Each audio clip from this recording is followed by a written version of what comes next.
Bienvenue à nouveau. Aujourd'hui, nous recevons Mathias Desmet, professeur de psychologie à l'Université de Gand, pour parler, entre autres, de son livre sur la psychologie du totalitarisme. Alors, vous avez vous-même soutenu que les sociétés occidentales montrent, au moins dans une certaine mesure, des tendances qui peuvent être associées à l'émergence d'un totalitarisme. Je pense donc qu'il est important de décortiquer ce concept, de voir ce qu'il signifie vraiment. Merci beaucoup d'être avec nous dans cette émission. Merci à vous de m'avoir invité.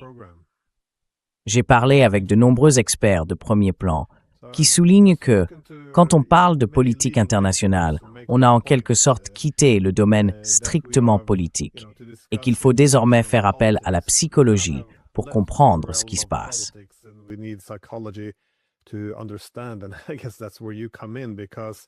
Et je suppose que c'est là que vous intervenez. Parce que c'est intéressant d'observer la psychologie des masses aujourd'hui pour comprendre la politique. Surtout la dernière décennie, qui a été, disons-le, assez étouffante, faute de meilleurs mots. On a commencé avec le Russia Gate en 2016, qui a duré des années, une histoire sans preuve, complètement absurde à bien des égards. Mais il fallait y croire, et il y avait une énorme intolérance. Toute contestation était immédiatement discréditée. Il n'y avait qu'un seul point de vue. Et ensuite, tout ça a semblé être remplacé par le Covid, où tout le monde devait adhérer à la même logique, fondamentalement bancale.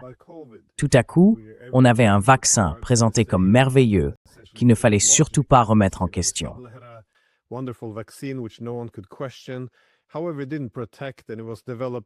Pourtant, ça n'a pas protégé, et ça a été mis au point en quelques mois seulement, au lieu d'une dizaine d'années. Là encore, aucun désaccord. Ensuite, le Covid a pris fin et a été remplacé par l'invasion de l'Ukraine par la Russie. Et une fois de plus, on a vu une conformité totale autour de récits complètement absurdes. On disait que c'était non provoqué, que la Russie voulait restaurer l'Union soviétique, que l'OTAN n'avait rien à voir là-dedans. Et encore une fois, une conformité totale, toute contestation perçue plus ou moins comme une trahison. On a l'impression que la société est tombée dans une sorte de psychose collective et que les choses ne s'améliorent pas. On a bien sûr une guerre massive au Moyen-Orient, un déclin économique en Occident, une crise de légitimité des élites politiques. Donc, encore une fois, je reviens à mon point de départ.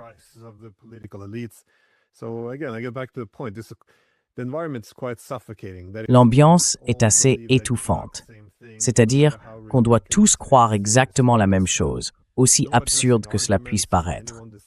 Il n'y a pas de place pour la dissidence, aucun débat possible. Toute personne qui n'est pas d'accord est aussitôt discréditée, voire détruite. Et on voit bien que la politique s'immisce aussi dans tous les aspects de la vie personnelle. Alors, ma question, c'est que vous expliquez que le totalitarisme moderne n'apparaît pas par la force brute, mais qu'il s'agit d'un processus psychologique et social. Vous appelez cela la formation de masse. Je me suis dit qu'un bon point de départ serait que vous nous expliquiez ce qu'est la formation de masse et comment vous décrivez le totalitarisme en termes psychologiques.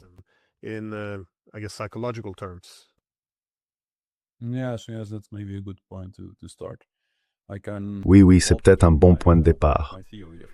Je peux vous expliquer ma théorie si vous voulez. Vous savez, je crois que ça remonte à 12 ou 13 ans maintenant, quand j'ai commencé à être fasciné par le sujet du totalitarisme. Au départ, c'est venu de mon intérêt pour la psychologie des masses. À l'université, j'ai remarqué à plusieurs reprises à quel point des personnes très intelligentes ou très instruites peuvent être complètement aveugles quand elles sont confrontées à quelque chose qui ne rentre pas dans leur idéologie ou dans les récits auxquels elles croient. Du coup, j'ai fait ma thèse de doctorat sur les problèmes de recherche, les problèmes méthodologiques dans la recherche académique contemporaine. Et là encore, j'ai souvent constaté que, quand j'essayais de montrer à mes collègues universitaires comment certaines méthodes de recherche très répandues pouvaient difficilement mener à des résultats valides, eh bien, c'était très difficile de les convaincre.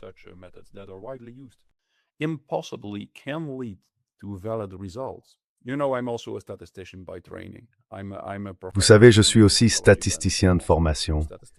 Je suis professeur en psychologie clinique, mais je suis également statisticien. Et donc, quand j'ai essayé de leur montrer que certaines méthodes de recherche ne pouvaient en réalité pas conduire à des résultats valides, j'ai remarqué que la plupart de mes collègues se sont mis en colère contre moi. Et là, j'ai commencé à être fasciné par ce phénomène étrange. Des personnes très instruites, et sans doute les personnes très instruites en particulier, peuvent devenir complètement aveugles à certains faits, quand ces faits ne confirment pas ou contredisent l'idéologie à laquelle elles croient.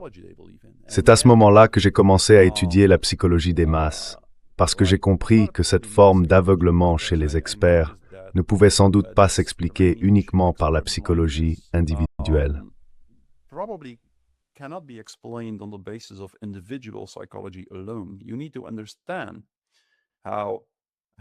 Il faut comprendre qu'un individu est très souvent pris dans l'emprise d'une certaine culture, d'une sous-culture, d'un groupe auquel il appartient, ou encore d'un récit collectif qui structure la vie du groupe.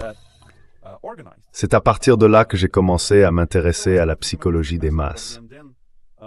Et puis, au début de l'année 2020, la crise du coronavirus a commencé. À ce moment-là, j'étais déjà bien conscient, vous savez,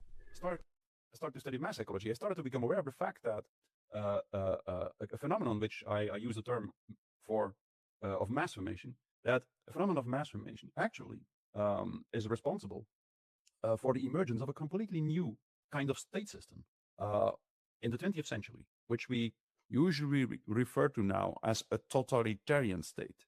And depuis le début, je me suis intéressé surtout à deux questions.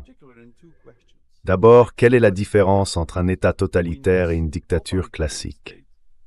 C'est la première question et elle est très importante. La plupart des gens pensent que l'Union soviétique et, disons, l'Allemagne nazie, qui sont à mon avis les deux exemples les plus importants, ou en tout cas les plus connus, d'États totalitaires au début du XXe siècle. La plupart des gens pensent donc que l'Union soviétique et l'Allemagne nazie étaient des dictatures classiques, qu'il s'agissait simplement de dictatures. Mais en réalité, ce n'est pas du tout le cas.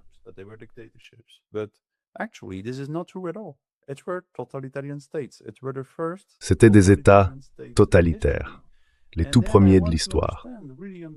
Et ensuite, j'ai voulu comprendre, vraiment comprendre, quelle est la différence entre un État totalitaire et une dictature classique. Et la différence est immense. En réalité, ce sont deux phénomènes complètement différents sur le plan psychologique. Et je pense qu'il est extrêmement important de comprendre, d'un point de vue psychologique, cette différence. Parce qu'aujourd'hui, au début du XXIe siècle, nous sommes, je crois, confrontés à l'émergence d'un nouveau totalitarisme.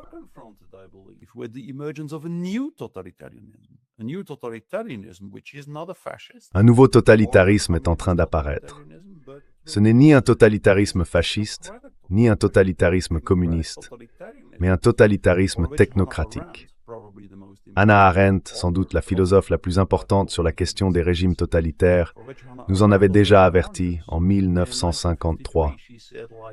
Elle disait que le totalitarisme fasciste en Allemagne s'était effondré et que nous assisterions probablement bientôt à l'effondrement du totalitarisme communiste.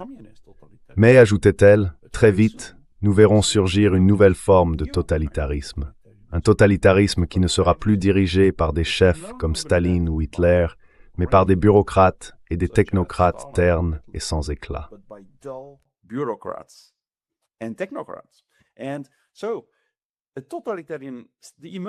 Et donc, l'émergence d'un État totalitaire, dans ce cas, je pense à un État totalitaire globaliste et technocratique, entraîne toujours l'apparition d'un certain groupe de personnes qui ne veut pas participer, qui ne se laisse pas prendre par les processus psychologiques du totalitarisme et qui essaye de faire quelque chose, qui essaye de résister à cet État totalitaire naissant. Et l'histoire nous a montré que bien souvent, la résistance choisit la mauvaise stratégie. Elle agit comme si elle luttait contre une dictature classique. Et ça, c'est une erreur fatale quand on fait face à un État totalitaire. C'est pour ça que je pense qu'il est essentiel d'y regarder de plus près, d'essayer de comprendre ce qui se passe à l'intérieur d'un État totalitaire. Alors, en résumé, laissez-moi essayer d'expliquer la différence.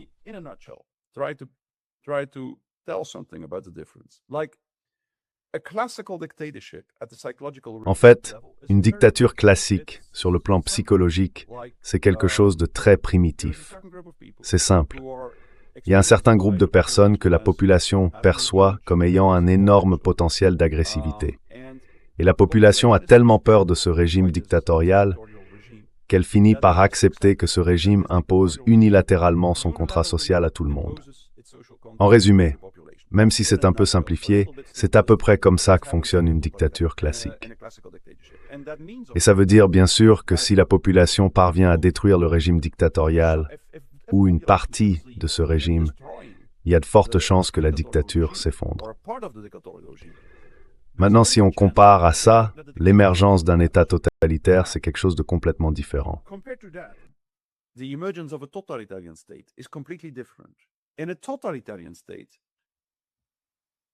Dans un État totalitaire, la première chose qui se produit, c'est l'apparition d'une forme très particulière de regroupement social, que j'appelle la formation de masse. Autrement dit, dans un État totalitaire, on voit d'abord une partie de la population, en général entre 20 et 30%, commencer à croire de façon fanatique à une certaine idéologie. Par exemple, les théories raciales d'Hitler ou le matérialisme historique de Marx en Union soviétique. Donc, la première étape, c'est cette formation de masse. Cela veut dire qu'un groupe, une foule de personnes, se forme et adhère avec ferveur à un récit précis.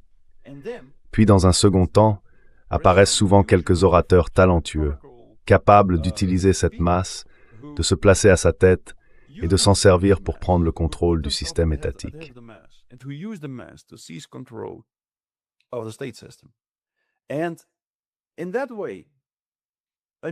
Et de cette manière, un nouveau système émerge, un nouveau système d'État qui a un impact beaucoup plus étouffant sur la société. Parce que, comme l'a dit Hannah Arendt, il dispose d'une immense police secrète, à savoir cette partie de la population, environ 20 à 30%, qui adhère de façon fanatique au récit de l'État, au point d'être prête à dénoncer tous ceux qui n'y adhèrent pas, qui ne se conforment pas à ce récit. Donc, cette émergence d'une masse, c'est l'élément le plus essentiel à comprendre, cette formation de masse. Si l'on veut comprendre l'autoritarisme, la formation de masse est une forme particulière de formation de groupe qui a un effet très spécifique sur les individus.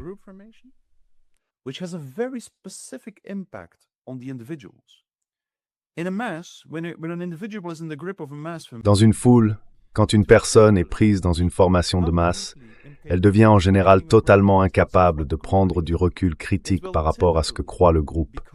Elle est souvent prête à se sacrifier de manière radicale. C'est très étrange. Elle est prête à tout perdre pour suivre le récit imposé par l'État. Prête à sacrifier sa santé, sa richesse, l'avenir de ses enfants, tout dès que le système ou l'idéologie de l'État l'exige.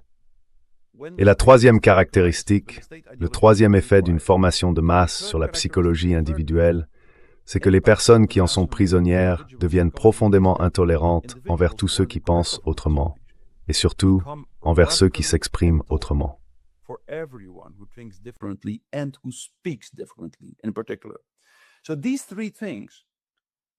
Ces trois éléments créent une atmosphère très étrange, celle dans laquelle un État totalitaire peut émerger. Les gens deviennent complètement aveugles, incapables de voir les failles ou de prendre du recul par rapport à ce que croient les masses. Ensuite, ils deviennent prêts à se sacrifier de manière radicale. Et enfin, ils deviennent profondément intolérants envers tous ceux qui pensent autrement, au point que des mères en viennent à dénoncer leurs propres enfants à l'État. Il y a d'ailleurs une conversation de moi sur Internet avec Shorafi Shtali, une femme qui vivait en Iran en 1978 et qui a été forcée d'assister à une scène terrible. Une mère, après avoir dénoncé son fils, lui a passé elle-même la corde autour du cou quand il se trouvait sur l'échafaud.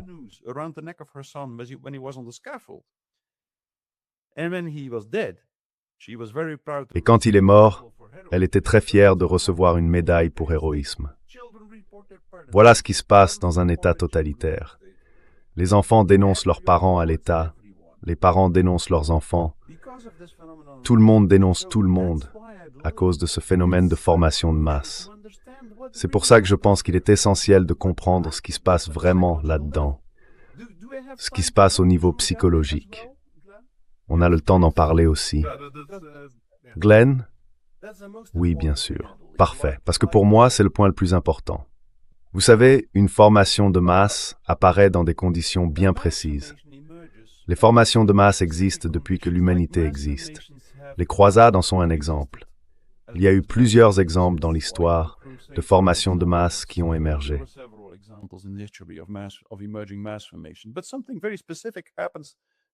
Mais quelque chose de très particulier s'est produit au cours des 2 derniers siècles. Les formations de masse sont devenues de plus en plus fortes, encore et encore. Et jusqu'à aujourd'hui, je ne sais pas s'il y a vraiment quelqu'un qui ait trouvé une explication, ou même essayé d'en trouver une, à cette montée en puissance des formations de masse.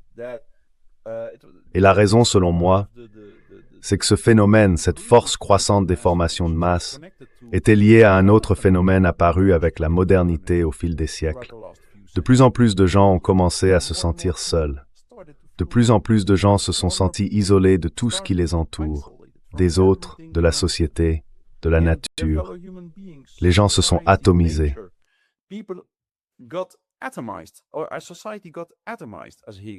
Notre société s'est atomisée, comme le disait Hegel. Elle s'est désagrégée, laissant les individus isolés, seuls et coupés les uns des autres.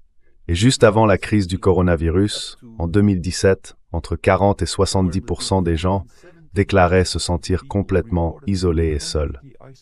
C'était le résultat d'un sondage mondial Gallup. Et dès qu'on commence à comprendre que c'est la base du renforcement des formations de masse, on saisit très vite tout le mécanisme. Quand les gens se sentent seuls, quand ils se sentent déconnectés dans cet état de solitude, ils commencent généralement à souffrir d'un manque de sens dans leur vie.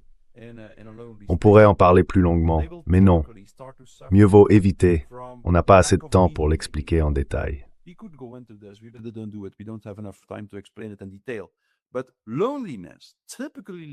Mais la solitude conduit souvent à ce sentiment que la vie n'a ni but ni sens. Et on le voit très clairement, par exemple, dans le travail que les gens font. Jusqu'à 60% des personnes considèrent que leur propre emploi est ce qu'on appelle un bullshit job. Autrement dit, elles pensent que le travail qu'elles font n'a en réalité aucun sens, aucune utilité. C'est typique, bien sûr, des systèmes bureaucratiques. Et quand les gens en arrivent là, seuls, déconnectés, en proie à un profond manque de sens et de but dans leur vie, quelque chose de très précis se produit sur le plan émotionnel. Ils se retrouvent généralement confrontés à une forme bien particulière de frustration, d'agressivité et d'anxiété.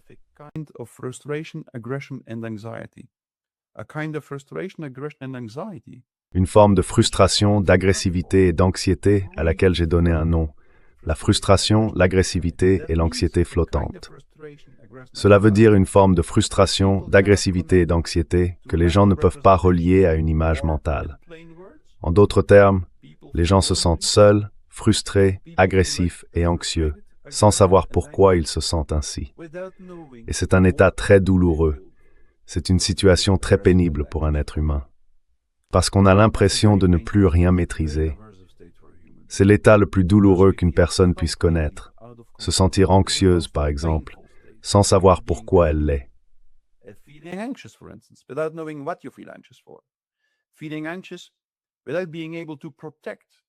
Ressentir de l'anxiété sans pouvoir se protéger, sans pouvoir résister à ce qui provoque cette anxiété.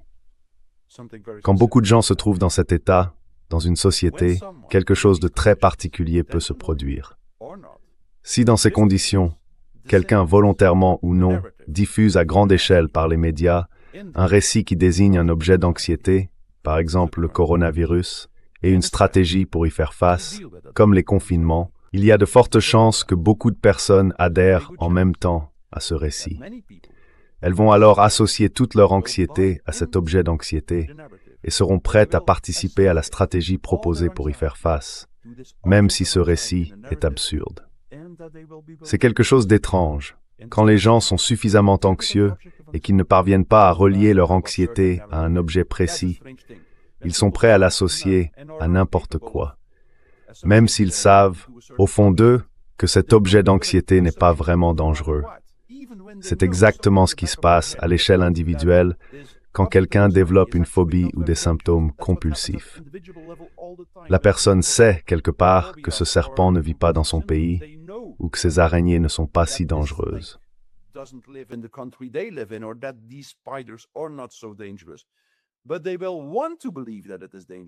Mais ils voudront croire que c'est dangereux, parce que de cette façon, ils peuvent un peu contrôler leur anxiété simplement en évitant l'araignée. C'est exactement ce qui se passe dans une formation de masse. Sauf que dans ce cas-là, ça ne se produit pas au niveau individuel, mais au niveau collectif. Autrement dit, beaucoup de gens en même temps adhèrent tous à la même histoire, associent tous leur anxiété au même objet.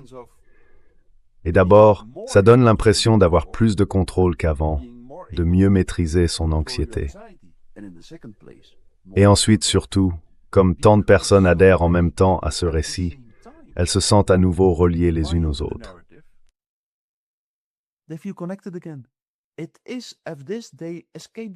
C'est ainsi qu'ils échappent à leur solitude. En menant ce combat collectif héroïque, cette guerre commune contre l'objet de leur angoisse, le virus, les Juifs, l'aristocratie ou la bourgeoisie en Union soviétique. Voilà donc la première étape de la formation de masse. Beaucoup de gens en même temps associent leur angoisse à un même objet et tous, aveuglément, adhèrent à la stratégie censée permettre d'y faire face. Et puis bien sûr, la deuxième étape est tout aussi essentielle. On a l'impression que les gens parviennent à fuir la condition la plus fondamentale de l'être humain, l'angoisse et l'isolement.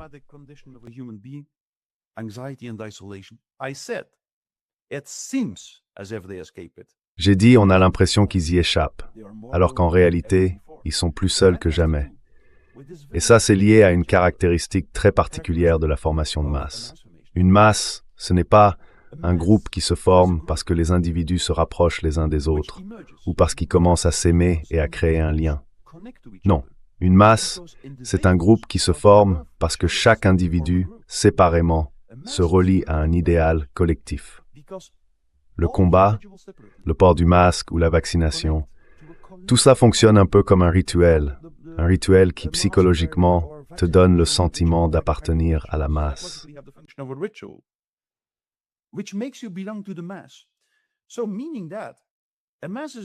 Autrement dit, une masse, c'est un groupe qui se forme parce que chaque individu se relie à un idéal collectif. Et au bout d'un moment, ce lien entre l'individu et cet idéal devient plus fort que n'importe quel lien entre deux personnes, par exemple, entre une mère et son enfant. C'est pour ça qu'avec le temps, certaines mères en arrivent à dénoncer leurs propres enfants à l'État quand elles estiment que leur enfant n'est pas assez fidèle à l'idéal collectif. C'est ça, le côté dramatique. C'est ce qui se passe dans la formation d'une masse. Et c'était évident que ça s'est produit pendant la crise du coronavirus. Même si on pense, comme moi, que le virus était dangereux dans une certaine mesure, le taux de mortalité était bien plus bas que ce qu'on disait au tout début.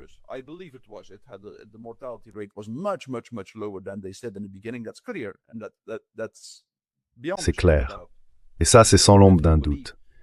Mais même si on pense que la situation présentait un certain danger, eh bien même dans ce cas, on ne peut pas ignorer qu'on a vu apparaître un phénomène très étrange. Tout à coup, des gens se sont mis à dénoncer leurs voisins à l'État, voire même leurs propres enfants. Et en même temps, tout le monde parlait de solidarité. Mais curieusement, on a accepté, ou plutôt la plupart des gens ont accepté, que les personnes âgées, les plus fragiles, meurent seules, quelque part dans un hôpital ou dans un établissement, sans même pouvoir recevoir la visite de leurs enfants. On a aussi accepté, par exemple, que si quelqu'un avait un accident dans la rue, on n'avait plus le droit de lui venir en aide. C'est quand même une drôle de conception de la solidarité. with a collective ideal. C'est une forme de solidarité avec un idéal collectif, mais une absence totale de solidarité avec les autres êtres humains. Voilà ce qu'on appelle la formation de masse. C'est la base de tout totalitarisme. Et c'est extrêmement dangereux. On le voit bien maintenant. Après la crise du Covid, on a eu cette formation de masse autour de la crise sanitaire. Puis soudain, quelque part en 2021, tout ça a été remplacé comme ça par le récit autour de l'Ukraine. Et c'est très typique. Dès qu'un nouveau récit se diffuse, qu'il propose un nouvel objet d'angoisse, peut-être encore plus menaçant, comme le dangereux monstre Poutine, il y a de fortes chances que ce phénomène complexe et dynamique qu'est la formation de masse se déplace. Il abandonne le premier objet, en choisit un nouveau, et une nouvelle transformation apparaît.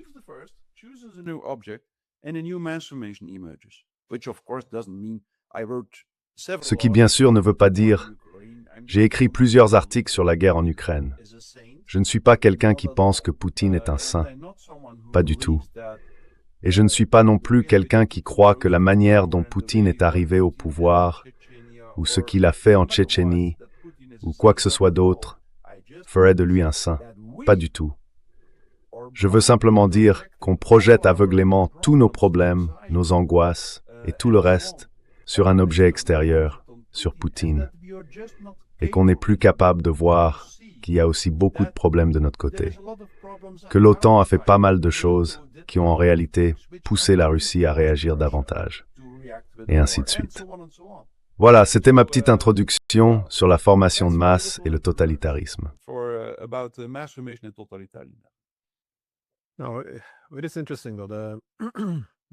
C'est intéressant quand même. Bon, d'abord, je voudrais juste faire un commentaire sur la question de la colère. C'est quelque chose que j'ai aussi remarqué en tant qu'universitaire, puisque je suis professeur en sciences politiques, spécialisé dans les études de sécurité. Et dans ce domaine, toutes les théories reconnaissent à peu près la même chose. Si les États entrent en conflit, c'est à cause de ce qu'on appelle l'anarchie internationale, où chaque État cherche à assurer sa propre sécurité. Donc il y a un certain consensus dans la littérature. Si on veut la paix, il faut d'abord réduire la compétition sécuritaire. Il faut reconnaître les préoccupations de sécurité de ses adversaires, comme cela a été fait vers la fin de la guerre froide. On réduit les menaces mutuelles, et alors la paix devient possible. Je pensais suivre cette logique classique, mais je me suis rendu compte que dès que j'ai soutenu, dans le contexte de cette guerre par exemple, qu'il fallait reconnaître les préoccupations de sécurité de la Russie, j'ai fait face à une réaction de colère massive.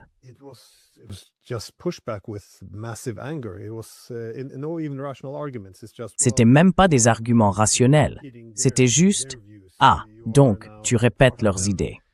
Autrement dit, tu fais maintenant partie d'eux. Et ce n'était pas seulement les Russes, il y avait aussi les Iraniens, les Chinois. En gros, les gens veulent qu'on répète tous les mêmes slogans. À quel point Poutine est diabolique, les mollahs, les communistes chinois. Et voilà, tous les faits sont écartés. On te dit simplement, c'est un élément de langage, ou tu défends le Kremlin, ou encore, tu excuses les mollahs. J'ai même eu des collègues qui m'ont suggéré d'écrire des livres sur l'histoire impériale de la Russie, juste pour que les gens voient que je suis des leurs. Comme si, à chaque fois qu'on débat de la guerre au Moyen-Orient, il fallait absolument commencer par condamner le Hamas.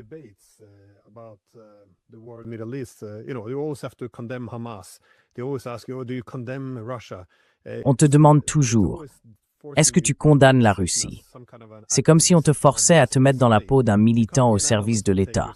Tu ne peux pas être analyste et te tenir à l'écart. Il faut participer à l'indignation morale. Sinon, la condamnation devient obligatoire. On le voit chez les gens ordinaires, et j'ai même vécu une expérience étrange l'an dernier. J'ai remarqué que dans mon pays, au tout début, quand les Russes ont envahi l'Ukraine, notre Premier ministre avait dit « On ne peut pas envoyer d'armes parce que ça ferait de nous un participant, et on n'a jamais fait ça. » Et maintenant, chaque député est pour l'envoi d'armes. Pas un seul ne dit qu'il faudrait parler à l'autre camp. Alors je me suis dit « Bon, d'accord, je vais me présenter au Parlement, tiens. »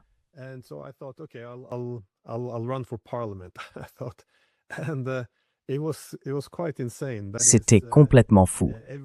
En gros, tous les médias disaient la même chose. C'est pro-russe, c'est anti-ukrainien.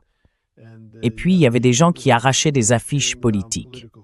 Et quand on leur demandait de commenter ces actes de vandalisme, ils allaient jusqu'à comparer ça à la libération de la Norvège face à Hitler pendant la Seconde Guerre mondiale.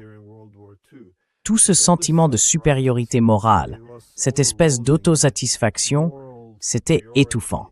On sentait une vraie ferveur tribale. Ils disaient tous qu'ils se battaient pour la liberté. Et moi, quand je disais, au lieu d'envoyer des armes, il faudrait rétablir la diplomatie, eh bien, ça devenait la preuve que j'étais aux mains de Poutine, que j'étais, soi-disant, un agent fasciste. Et il y a même eu des responsables politiques qui ont proposé d'enquêter pour savoir si le Kremlin me finançait.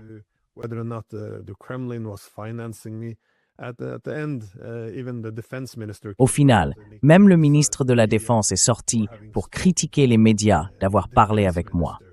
Le ministre de la Défense, c'est-à-dire le pouvoir d'État, disant en gros, eh bien, il n'aurait pas dû lui parler. Qu'est-ce qu'il a fait?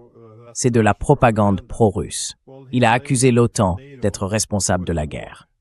Donc, peu importe vos arguments, vos faits, vous pouvez citer des experts, des responsables politiques américains de premier plan. Rien n'y fait. Il faut juste se conformer au récit officiel, sinon on vous détruit, tout simplement. Franchement, ça ne ressemble pas à une démocratie pour moi.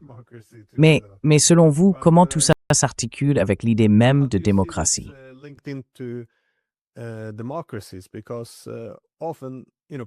Parce que souvent, vous savez, on a dit aux gens, en gros, que chez nous, il n'y a pas de propagande. La propagande, c'est quelque chose qu'on trouve dans les régimes autoritaires. Mais quand on se concentre sur, comment dire, l'individualisation, le fait que chacun se retrouve seul face à tout, je suis pas sûr que les gens mesurent à quel point c'est puissant. Parce que ce soit en sociologie, en sciences politiques ou en psychologie, le point central, c'est souvent cette dualité de l'être humain. D'un côté, nous sommes des individus rationnels, comme l'a affirmé le siècle des Lumières. Mais en même temps, nous sommes aussi des animaux sociaux, faits pour vivre en groupe.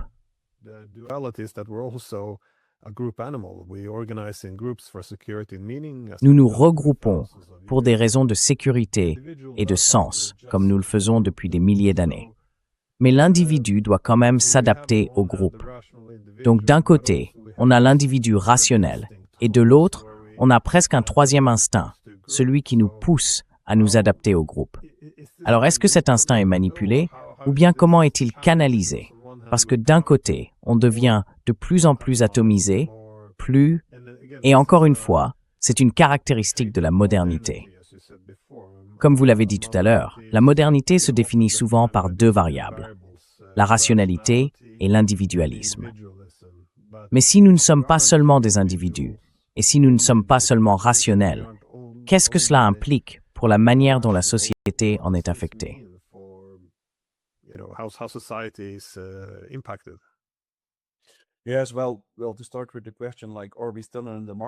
Oui, alors pour commencer par la question, est-ce qu'on est encore en démocratie? Franchement, je ne le pense pas. Beaucoup de gens croient qu'une démocratie, c'est simplement un système où une majorité élue gouverne le pays. Mais ce n'est pas vrai, bien sûr. Comme l'a dit Tocqueville au XIXe siècle, il a expliqué que non, la démocratie, c'est un système où une majorité élue gouverne, mais dans le respect des droits fondamentaux des minorités. Et c'est justement ce qui manque dans un système totalitaire. Dans un régime totalitaire aussi, c'est une majorité qui gouverne, mais sans aucun respect pour les droits fondamentaux des minorités. Et c'est très clairement ce qu'on a vu pendant la crise du coronavirus.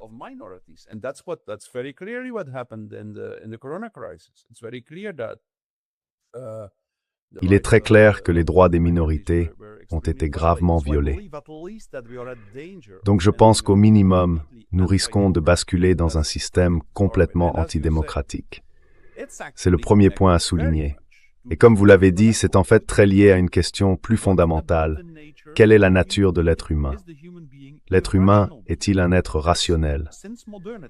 Depuis la modernité, depuis ce qu'on appelle la révolution scientifique du XVIIe siècle, on a commencé à croire, ou du moins la vision dominante de l'homme et du monde, que l'être humain est un être rationnel.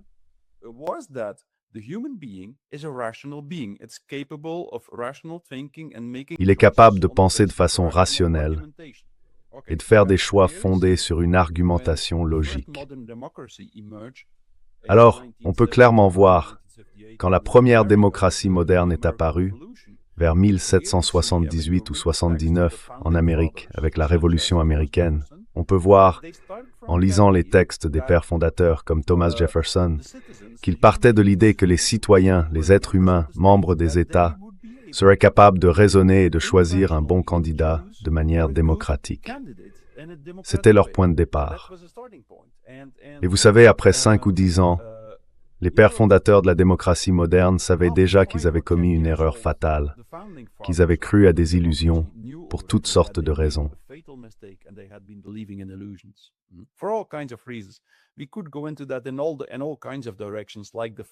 On pourrait aborder ce sujet sous plein d'angles. Par exemple, le fait que Thomas Jefferson partait de l'idée qu'une démocratie ne peut vraiment fonctionner comme une démocratie que si la majorité des citoyens sont de petits propriétaires terriens, capables de vivre de manière autonome, de subvenir à leurs besoins sur leur propre terre. C'est ce qu'il croyait, et il avait de très bonnes raisons de le penser.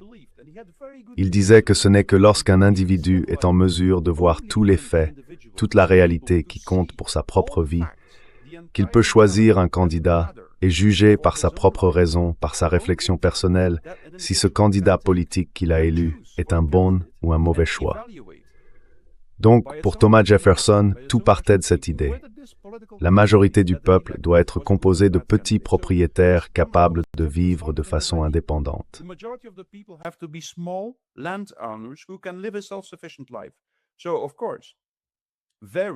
Alors bien sûr, très vite, on s'est rendu compte, à mesure que le monde s'industrialisait, que cette vie locale n'était qu'une illusion.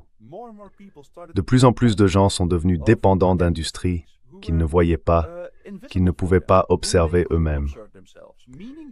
Ce qui voulait dire que très vite, la démocratie moderne avait besoin d'une nouvelle institution, les médias et la presse. Ceux qui rendaient visibles tous les faits invisibles pour le public, ceux qui racontaient aux gens le monde qui comptait pour eux. Et ensuite, 10 ans plus tard à peine, on savait déjà qu'il était presque impossible de construire un système médiatique vraiment objectif. Pour toutes sortes de raisons, c'était tout simplement impossible.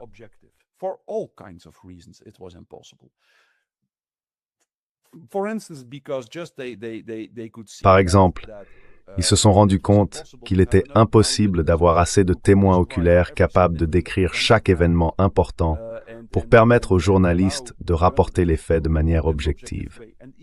Et même quand il y avait des témoins, ils se contredisaient tous. Alors au bout de 10 ans, ils ont compris qu'une presse vraiment objective, c'était une illusion.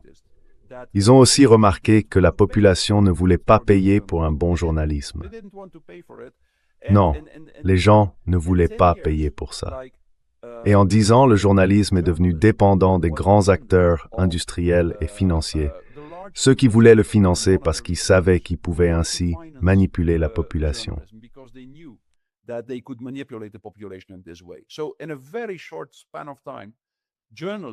En très peu de temps, le journalisme est devenu à la fois indispensable et très proche de la propagande. C'est ça, le point essentiel. Et ce qu'ils ont remarqué, c'est que les premiers propagandistes étaient sans doute les marxistes. À partir de 1850, on a inventé le télégraphe, puis la photographie moderne. Et pour la première fois dans l'histoire, un véritable système de propagande est apparu, bien plus sophistiqué que tout ce qu'on avait connu avant. Du coup, la guerre de Crimée a probablement été la première guerre massivement marquée par la propagande.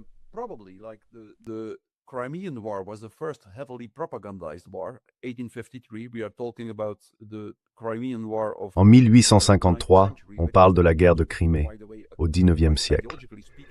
Et d'ailleurs, idéologiquement parlant, c'est exactement la même chose que la guerre en Ukraine aujourd'hui. Mais la première guerre, vraiment marquée par la propagande, c'était celle de Crimée. Ensuite, dans la seconde moitié du XIXe siècle, le marxisme est apparu. Et le marxisme a sans doute pour la première fois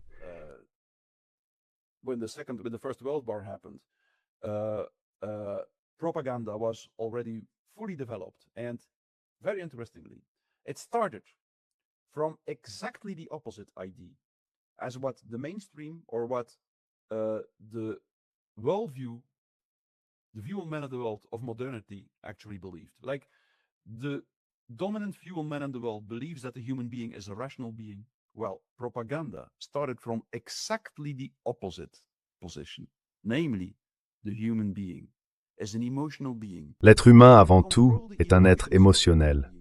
Et quand on contrôle les émotions d'un être humain, on peut en faire à peu près tout ce qu'on veut. Quand on diffuse des récits complètement irrationnels, mais qu'on les répète encore et encore, les gens finissent par y croire. C'est ça, en fait, la propagande.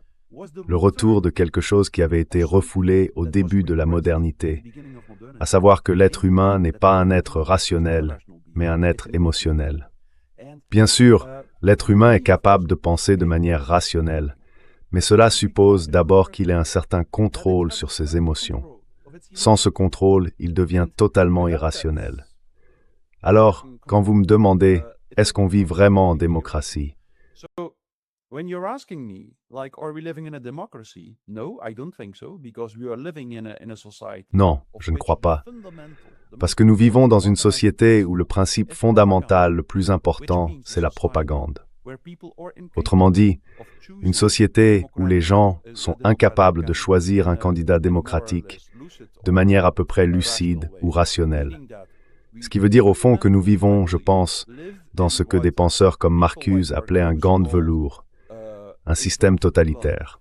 Jusqu'à présent, c'est un gant de velours, da made pour toefstreffelnidre, rumad agressif, lufericrace, and ator. Take off its velvet gloves and become very aggressive and use terror.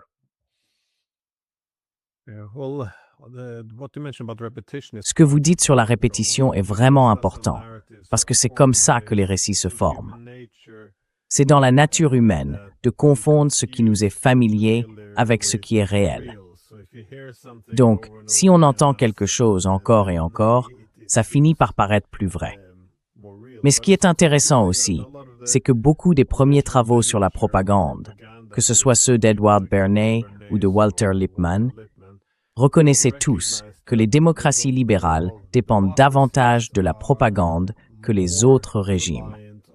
Simplement parce que quand la souveraineté est transférée au peuple, ce que les gens croient devient encore plus important. Mais d'une certaine manière, on a aussi fait de la propagande sur le mot propagande lui-même.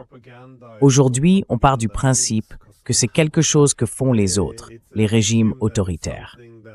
Et ça, je trouve ça vraiment fascinant.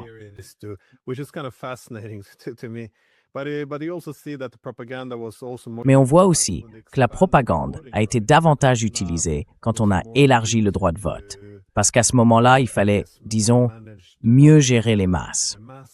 Et puis, quand les sociétés se sont industrialisées et sont devenues plus complexes, plus le monde devient complexe, moins il est réaliste de penser que les gens peuvent tout comprendre, que ce soit l'agriculture au Brésil ou la politique des grandes puissances en Russie. Alors on simplifie tout, on réduit les choses à des repères très simples, à des stéréotypes, et ça devient une manière efficace de gérer la société. Et je pense que, oui, dans ce cas-là, on n'a plus besoin de la force brute, comme vous disiez, d'une dictature. C'est d'ailleurs ce que Walter Lippmann avait souligné, lui qui avait travaillé dans la propagande pour le gouvernement américain pendant la Première Guerre mondiale.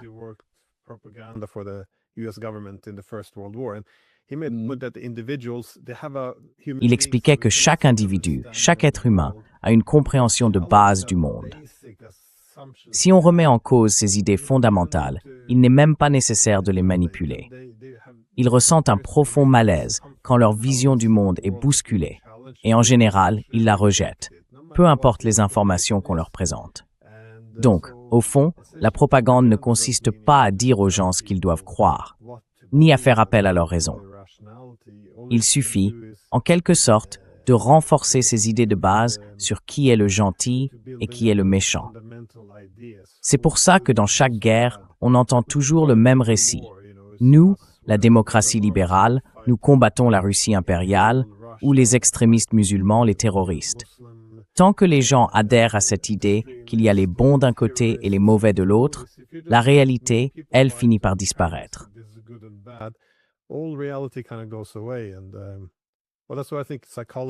Eh bien, c'est pour ça que je pense que la psychologie est un aspect essentiel, parce que c'est Sigmund Freud qui a introduit ce concept de psychologie des foules. En gros, oui, nous sommes tous des individus rationnels et sympathiques, mais il y a la psychologie du groupe. Nous sommes des animaux sociaux, on s'adapte au groupe, et ça finit par submerger l'individu rationnel. Et vous savez, son neveu, Edward Bernays, a repris ces idées, et c'est devenu la base de toute la littérature sur la propagande. En fait, la question, c'est comment manipuler la psychologie des foules. Autrement dit, comment faire appel à la part non rationnelle de la nature humaine pour dominer la part rationnelle. Et nous y voilà encore aujourd'hui. Mais j'étais curieux, parce que vous avez mentionné les fascistes et les communistes, eux, ils avaient leur version de la propagande au XXe siècle. Maintenant, on entre dans une ère technocratique, avec des élites technocratiques que vous avez décrites comme ternes et ennuyeuses. Je dois dire que c'est parfois la description parfaite de l'Union européenne. Mais alors, qu'est-ce qui fait des technocrates, selon vous, les principaux vecteurs ou promoteurs de ce type de totalitarisme? Qu'est-ce qu'il y a chez eux?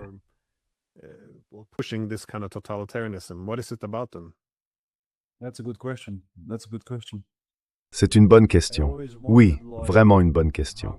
Je me suis souvent demandé comment Hannah Arendt avait pu savoir, dès 1953, que le prochain grand système totalitaire serait un système technocratique, dirigé par des bureaucrates et des technocrates sans éclat. Je n'en suis pas certain, mais je pense que ça a à voir avec le fait que, depuis le milieu du XXe siècle, notre vision du monde est devenue de plus en plus rationaliste, et notre société de plus en plus bureaucratique. Le nombre de règles a littéralement explosé. On peut voir comment, si je ne me trompe pas, je ne suis plus tout à fait sûr des chiffres, mais je crois qu'au début du XIXe siècle, seulement 10% des gens occupaient un poste administratif ou bureaucratique. Et aujourd'hui, l'ensemble des tâches et du travail bureaucratique représente, je crois, environ 70%.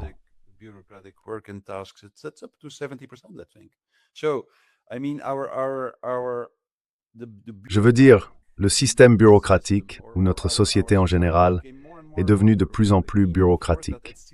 Ce qui veut dire, bien sûr, il sélectionne les personnes qui, par nature, ont un talent pour ça, ou qui sont attirées par la bureaucratie. Les élites au niveau politique, donc ce qui n'est en réalité qu'une toute petite partie, probablement presque insignifiante, de l'élite au niveau de notre société globalisée. Mais je pense que le fait que notre société soit devenue de plus en plus bureaucratique signifie aussi que les dirigeants publics de ce nouveau totalitarisme deviennent eux aussi de plus en plus bureaucratiques et technocratiques. Voilà, c'est mon humble avis. Non, mais c'est une très bonne question. Vraiment, pourquoi? Enfin, je pense aussi, vous voyez.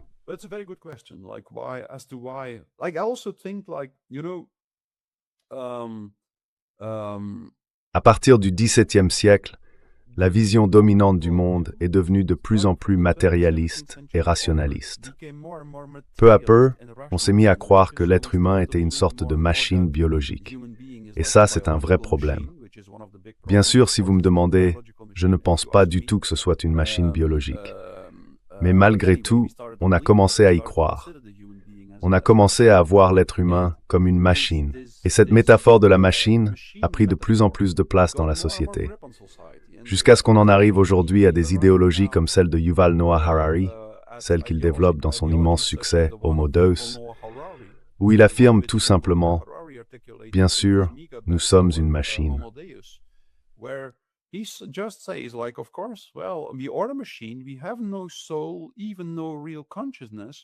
Nous n'avons pas d'âme, pas même de véritable conscience. Si vous ouvrez le crâne d'un être humain, vous n'y trouverez que des fils électriques biologiques. Et donc, on peut optimiser cette machine biologique qu'est l'être humain simplement en le fusionnant avec toutes sortes de dispositifs technologiques. Des capteurs, des puces, des implants cérébraux, des articulations artificielles, et ainsi de suite. Cette vision de l'homme comme une machine, une vision mécaniste, est devenue de plus en plus forte. Et c'est sans doute aussi ce qui explique pourquoi les idéologies qui ont une grande influence sur l'être humain sont elles aussi devenues de plus en plus mécanistes. Par exemple, l'idéologie communiste était par nature matérialiste.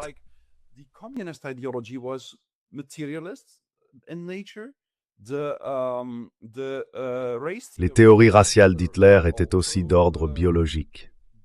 Mais aujourd'hui, nous sommes confrontés à une population, ou disons à une société, qui est encore bien plus dominée par une vision du monde explicitement mécaniste. Ce qui veut dire bien sûr que dans une société où chacun commence de plus en plus à voir l'être humain comme une machine, les technocrates, ceux qui incarnent une forme d'expertise technique et mécaniste, vont avoir une influence psychologique de plus en plus forte, je pense.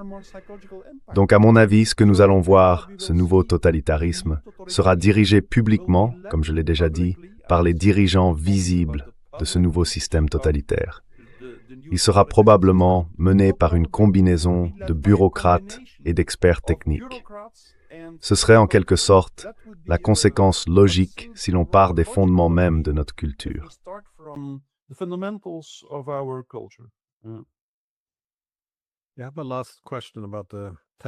J'ai une dernière question à propos des technocrates. Mais d'abord, je pensais à quelque chose. Vous avez mentionné tout à l'heure la guerre de Crimée dans les années 1850 et à quel point elle ressemble à ce qu'on vit aujourd'hui.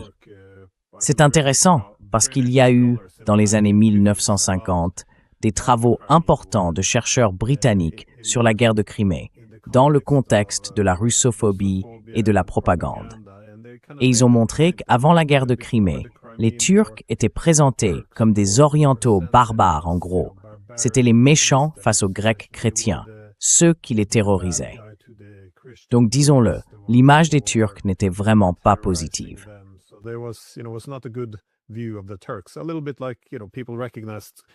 Un peu comme, vous savez, quand les gens reconnaissaient que l'Ukraine était profondément corrompue, tout ça. Bref, c'était la vision qu'avaient les Turcs. Mais quand il a fallu aller combattre les Russes en Crimée, là évidemment, il a fallu créer de nouveaux stéréotypes, de nouvelles identités. Du jour au lendemain, on a présenté les Turcs comme des victimes innocentes, un peu comme une demoiselle en détresse. C'était leur rôle, celui de la victime. Le Russe, lui, devenait l'agresseur maléfique, barbare. Et puis le Royaume-Uni et la France, eux, étaient ces chevaliers en armure étincelante, altruistes, prêts à venir en aide à la pauvre victime et à lutter contre le mal.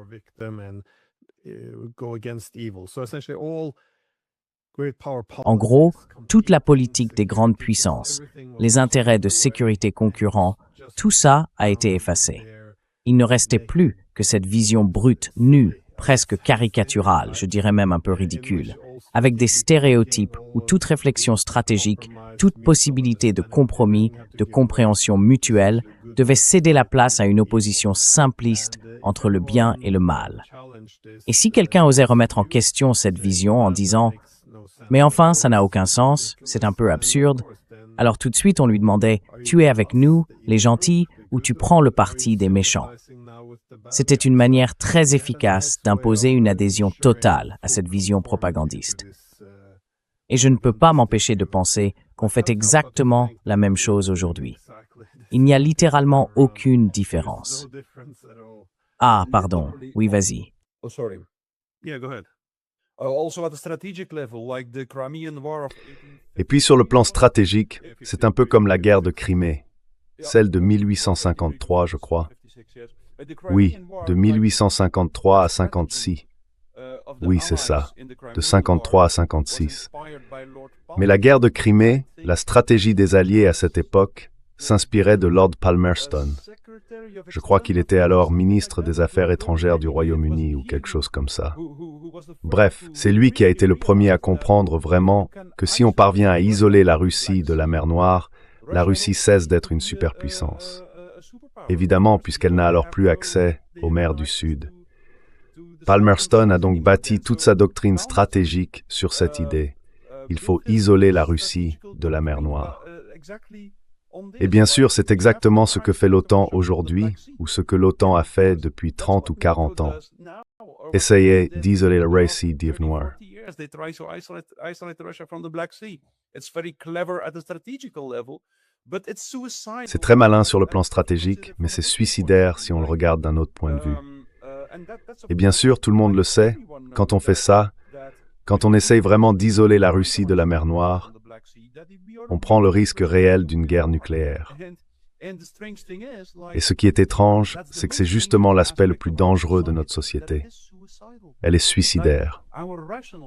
Notre vision du monde, rationnelle et mécaniste, a conduit à une escalade de la pulsion de mort. Et beaucoup de gens, même au plus haut niveau, n'en ont plus rien à faire. Ils sont tellement pris dans une dynamique de destruction qu'ils se disent « Autant profiter une dernière fois de tout notre potentiel destructeur », en sachant très bien que ça pourrait mener à la destruction de la planète entière. Voilà le danger, évidemment. C'est ce à quoi nous sommes exposés. Et c'est pour ça qu'il faut en parler.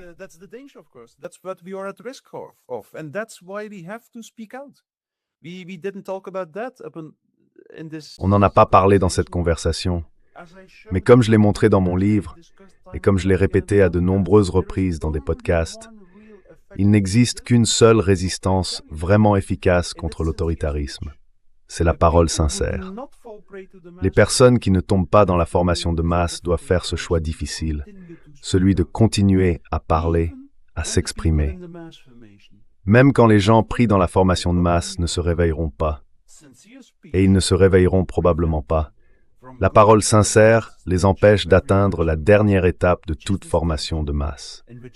Cette étape où chacun finit par se convaincre qu'il a le devoir moral de détruire tous ceux qui ne suivent pas la majorité. Donc, il faut continuer à parler, à s'exprimer. Et surtout, il faut aussi s'adresser aux responsables, à ceux qui détiennent le pouvoir. Ces personnes-là sont hypnotisées par leur propre propagande. C'est tellement typique.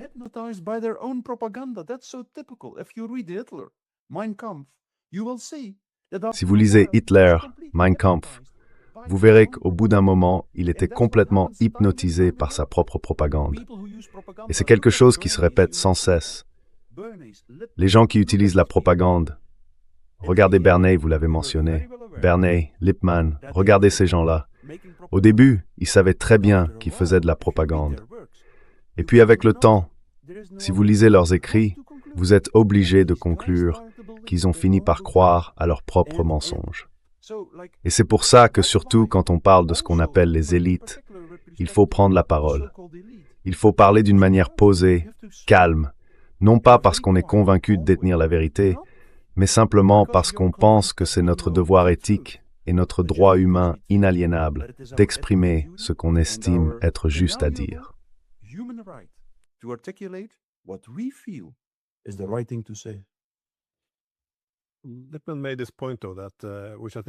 Lippmann faisait remarquer, et je pense que c'est important, que l'avantage, si on peut dire, de la propagande, c'est quand on présente tout de façon simple, binaire, en bien et en mal. Sa force, c'est que ça permet de mobiliser le public pour un conflit, pour la guerre. Et ça, c'est le côté maléfique.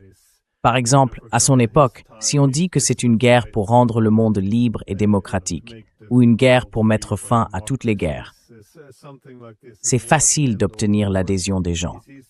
Mais il soulignait aussi que ce qui rend ce mécanisme dangereux, c'est qu'on ne peut plus construire une paix viable.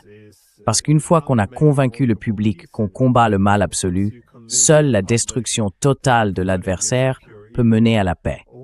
On ne peut pas faire de compromis avec le mal.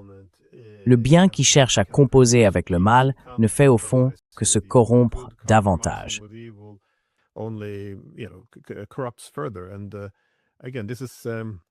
Et encore une fois, c'est bien là où je pense que nous en sommes aujourd'hui. Par exemple, dans le cas de la Russie, chaque fois que je dis, comme vous l'avez mentionné, que c'est suicidaire, je vois très bien où tout cela mène. Quand les Européens disent par exemple qu'il faut envoyer plus de drones, qu'il faut frapper plus profondément en Russie, qu'il faut détruire son économie, je sais ce qui va suivre. Les Russes vont devoir riposter. Ils vont devoir rétablir leur capacité de dissuasion. On se dirige donc vers une guerre directe, avec une réelle possibilité d'échange nucléaire. C'est prévisible, on voit clairement la trajectoire. Et on pourrait en sortir. Mais pour ça, il faut d'abord reconnaître qu'il y a des intérêts en concurrence. Il faut admettre qu'eux perçoivent tout cela comme une menace pour leur survie. Mais aujourd'hui, c'est devenu impossible parce que, à ce moment-là, on vous accuse d'apaiser le mal.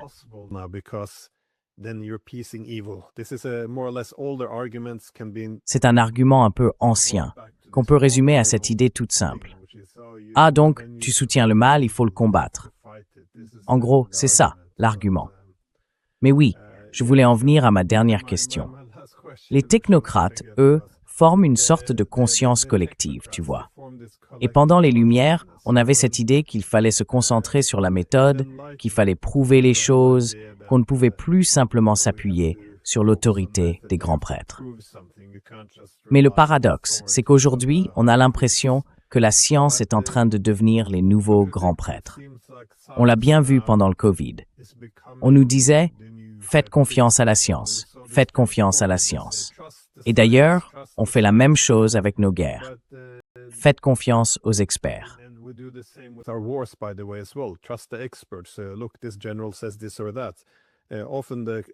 Écoutez, ce général dit ceci ou cela. Souvent, la classe des experts est achetée. C'est une forme de propagande. On achète ces médias, ces ONG, ces think tanks, et on peut produire le savoir qu'on veut. Mais pour moi, c'est très étrange. On est passé d'une science fondée sur la méthode, sur l'analyse critique, sur la réflexion, à quelque chose où on dit simplement « c'est déjà réglé ». On a un expert. On a ces grands prêtres qui nous disent déjà que ce vaccin, même s'il ne vous protège peut-être pas vraiment, va sauver le monde. Et c'est pareil pour ces guerres. On dit qu'elles sont non provoquées. Les experts ont parlé. Vous pensez que c'est là le cœur du problème, ou du moins une partie du problème de cette classe d'experts? Ah oui, tout à fait. Oh yes, definitely, because Absolument. Parce que vous savez, je pense que ce que vous soulignez là, c'est un problème qui existe depuis les débuts même de la science. Il y a toujours eu un écart entre les scientifiques fondateurs, ceux qui ont inventé la science, et ceux qui leur ont succédé. Ce sont toujours des personnes complètement différentes, vraiment des personnalités totalement distinctes. Par exemple, si on regarde Pythagore comme l'un des inventeurs de la science occidentale, on peut dire que c'est un peu arbitraire, mais on voit bien que c'était un esprit mystique, un mystique qui cherchait à mieux comprendre la nature à travers toutes sortes de philosophies sur les nombres et les mathématiques.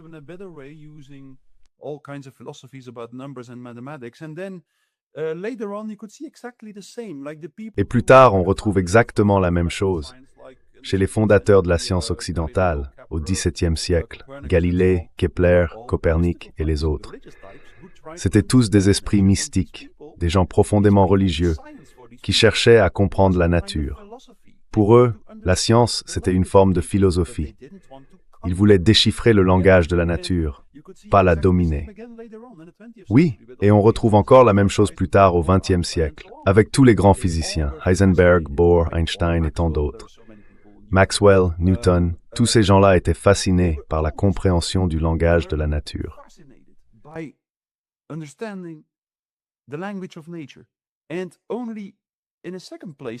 Et seulement en second lieu, et très souvent pas du tout, ils voulaient utiliser leur science pour transformer la nature. Eh bien, les gens qui ont suivi ces scientifiques fondateurs étaient presque toujours de l'autre type, complètement opposés. Ce n'étaient pas des mystiques, ce n'étaient pas des religieux, c'étaient des gens qui espéraient simplement que toutes ces théories scientifiques pourraient servir à dominer la nature. Et là, on voit quelque chose de très étrange. Tous ces experts dans les universités ne ressemblent même pas aux scientifiques fondateurs. Einstein a écrit un texte remarquable à ce sujet, un texte intitulé « Religion et science ».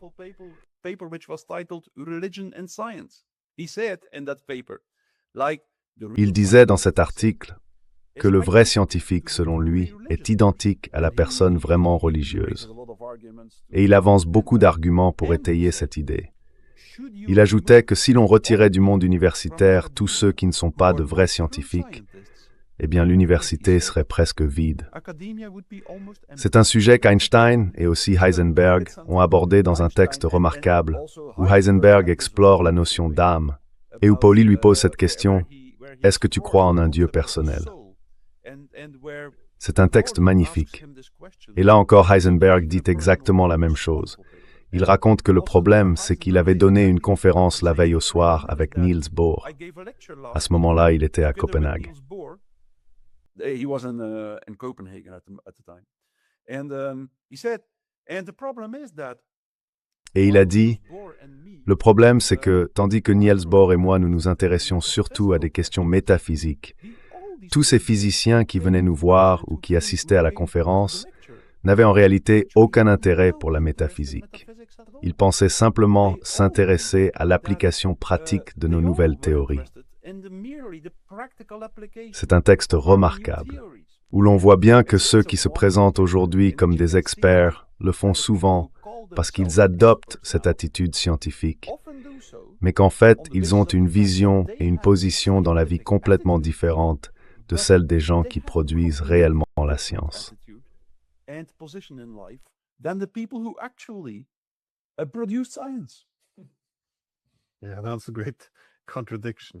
Oui, c'est une grande contradiction. Je veux te remercier d'avoir pris le temps.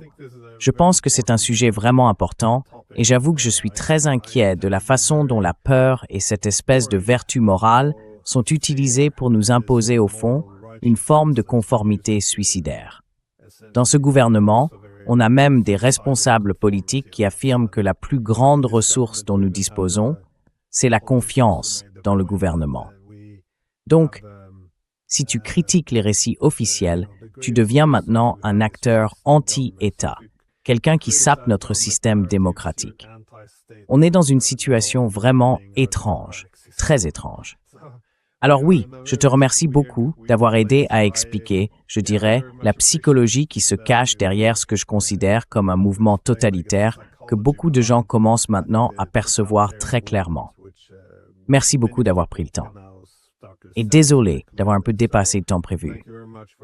Non, aucun problème, Glenn. J'ai vraiment apprécié notre conversation. No problem, Glenn. I really enjoyed our conversation. And thank you for having me. Merci de m'avoir invité et merci pour votre aide. Avec tant de personnes, je pense qu'on doit vraiment continuer à exprimer notre opinion dissidente. Je crois qu'il est bon d'être loyal envers le gouvernement jusqu'à un certain point. Mais il faut qu'il y ait une limite. Il faut qu'à un moment, les gens se demandent « Attendez, d'accord, je veux être loyal envers l'État, mais seulement s'il répond à ces questions-là. » Et ça, aujourd'hui, ce n'est pas le cas.